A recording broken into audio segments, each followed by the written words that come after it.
First, let me check which database tables are available in the BL test project. The interaction surface is no longer the traditional UI. What you see here is a much simpler agent-driven interface. These tables are stored in MySQL. Now I'll ask the agent to create a synchronization workflow for the selected table and sync it into the Snowflake data source. I will paste the table name here. I am not deeply familiar with Snowflake, but that is exactly the point. You do not need to understand every Snowflake implementation detail.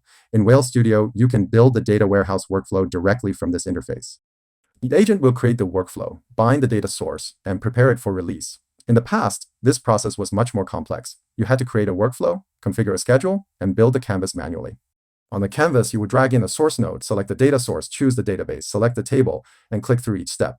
Even when the UI looks simple, the process still depends heavily on human operation. With a large language model, you can simply describe what you want. Create a The agent new is now project checking the name environment. It notices that the data source has not been 20268 authorized yet, so we need to grant access. Of course, this must always happen within the user's permission boundary. This is very important. It is not appropriate to let the model directly manage all data source roles and permissions. Enterprise applications have complex users, roles, projects, and authorization rules. A simple coding tool cannot safely replace that governance layer. Our approach is to reuse the existing enterprise RBAC system. Different projects can have different permissions, and different users can have different roles. Once those permissions are connected to the code agent and the large model, the agent will not cross the boundary it has been given. For example, if you want the agent to help inspect production, you can give it read-only permission. If you want it to develop workflows, you can give it development permission but not execution permission. This is why enterprise software must be redesigned for agent-based environments. Now let me check what Codex has created in this project. It is building the synchronization workflow. I can open the task and see the tables, the fields, and the Snowflake data source it selected. The target table names have also been defined, and the synchronization logic is already in place. So I will ask the agent to execute this sync task and see whether it can move the data directly through the workflow. While that is running, I want to show another common scenario. Many teams already have a large number of SQL scripts. These scripts may not be written in Snowflake SQL, but we still want to migrate them into Snowflake and build a workflow around them. So I will ask the agent to convert all SQL files in this directory into Snowflake-compatible SQL. Then it should create a workflow, analyze the dependencies inside the SQL, and automatically build the upstream and downstream task relationships. The synchronization task is already running. There are no errors so far, and we can see the throughput and execution status. The data movement has started successfully. Now look at the role of the UI. In the past, we operated directly inside the interface. In the agent era, the interface becomes an observability window. I use it mainly to inspect what the agent has created. If everything only exists as code or prompts, it is hard for me to review, and even harder for other developers to understand. But once the result is expressed as a DAG or a data mapping view, the work becomes easy to inspect, explain, and collaborate on. This is what future software will look like: an observable window for humans, combined with a harness-style execution mechanism for agents. It improves execution accuracy and also improves token efficiency. Without this kind of platform, a Snowflake migration workflow like this would be very hard to complete reliably. Let's check the agent's progress. It has completed two things. It converted the SQL syntax, and it is preparing to turn the result into a workflow inside WhaleStudio. In the future, this is where the real interaction will happen.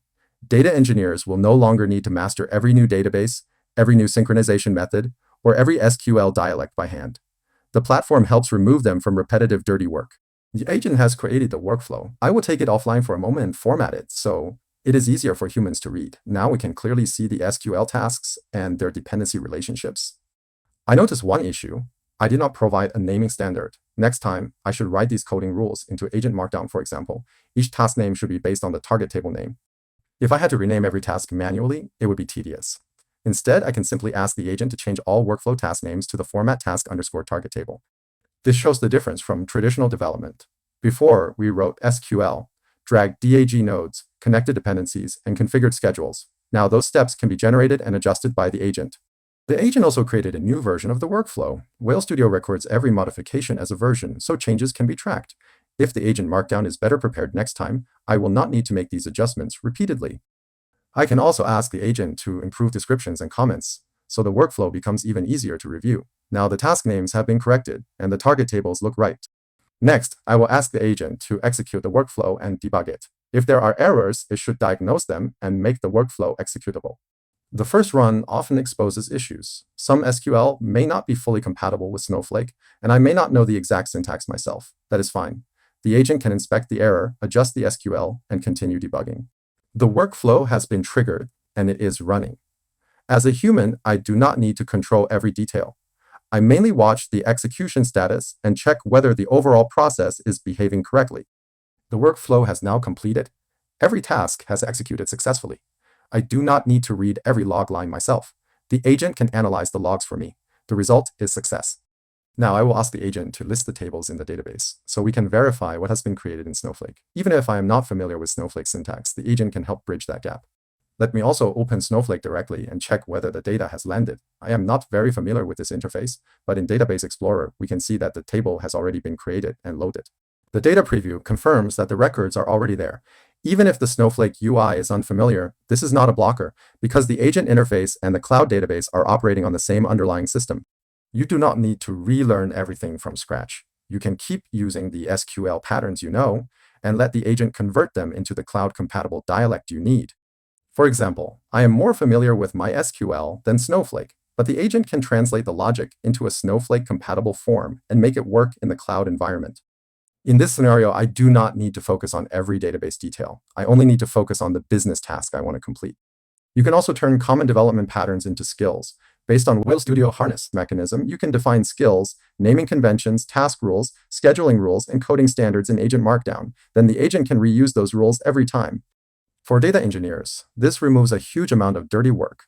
The agent can sync data from different sources into Snowflake or Hive, migrate SQL, debug errors, build the workflow, and configure the schedule. Let me summarize. In the future, the primary users of software and data platforms will be agents. Humans will use visual software, mainly for inspection, governance, and collaboration. All development and interaction processes no longer need to happen through manual UI operations. Instead, you communicate with your agent, and the agent completes the final engineering work for you.